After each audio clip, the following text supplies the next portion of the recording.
In this video we are going to look at solving exponential equations, and these particular examples are different than the other kind that we've done because there's not going to be any way to make the bases of the exponent on both sides be the same, so we're just going to have to use logarithms to solve. So for this first example, if I have 8.2 to the x power equals 64.5, I'm just going to choose the common log to help me solve this problem.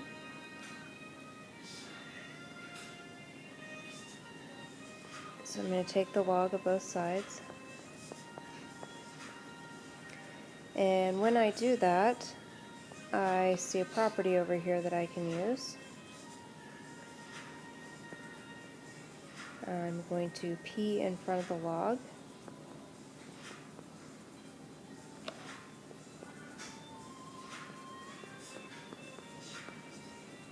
And then the goal is always to get x by itself because we're solving for x.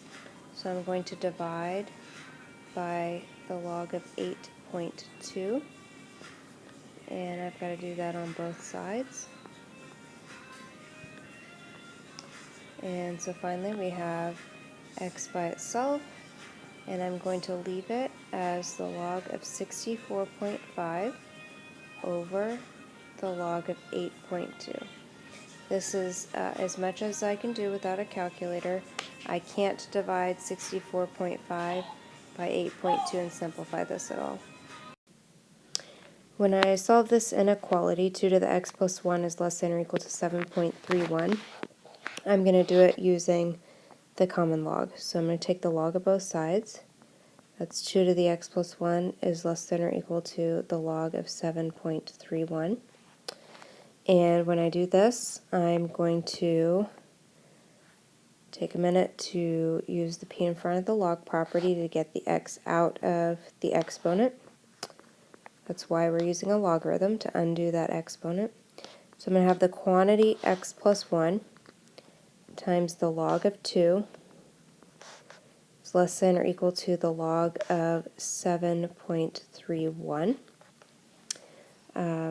This right here is the log of 2. Came out a little funny. From here I'm working on getting x by itself. So if I divide by the log of 2 on both sides, I create a fancy 1 right here, and we know fancy 1s are going to end up going away. So I have x plus 1 is less than or equal to the log of 7.31 over the log of 2. And at this point I just want to take a minute to review what we talked about in class. Some of you are going to be really tempted to divide these two numbers to make it simpler, and that is not allowed because we don't have the number 7.31 divided by 2.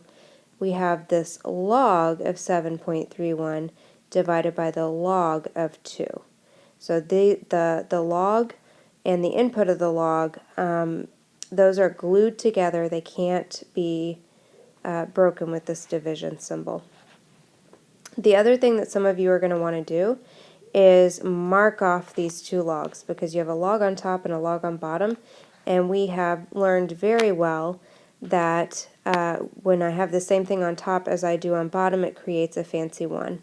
The only problem is, again, I don't have just the word log over the word log doesn't create a fancy 1. We have to consider the input with it. So the log of 7.31 is not the same as the log of 2, so it's not a fancy 1, and I cannot simplify this at all. The only thing I could do is evaluate with my calculator if this were a calculator problem.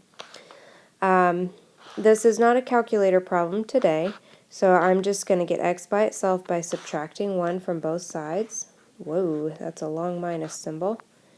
And I'm going to get x is less than or equal to the log of 7.31 over the log of 2, and I'm going to subtract 1 out to the side, not on either the numerator or the denominator of the fraction. And this is our final answer.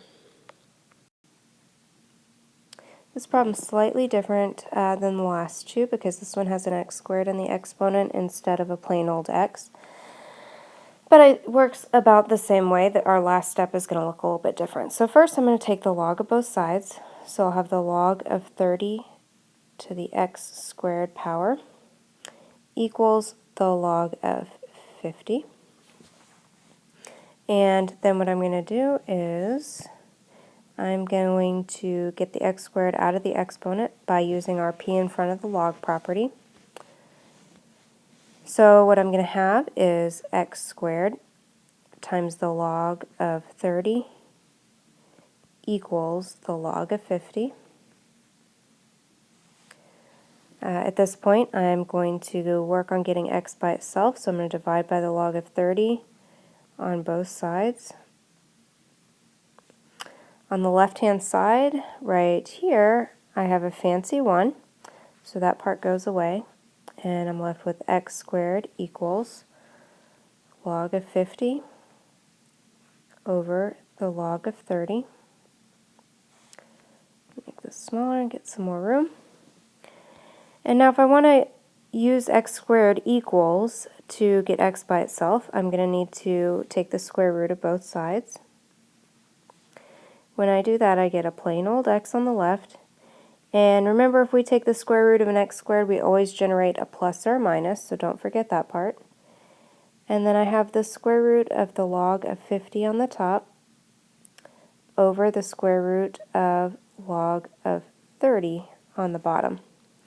And then the only other thing I really need to do here is, remember, we never leave a radical in the denominator of a fraction, so I'm going to rationalize by using a fancy square root of the log of 30 over square root of log of 30.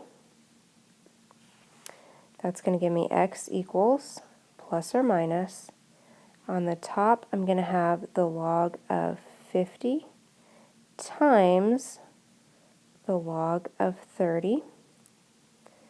And on the bottom, if I have the square root of the log of 30 times the square root of the log of 30, that's going to be a plain old log of 30.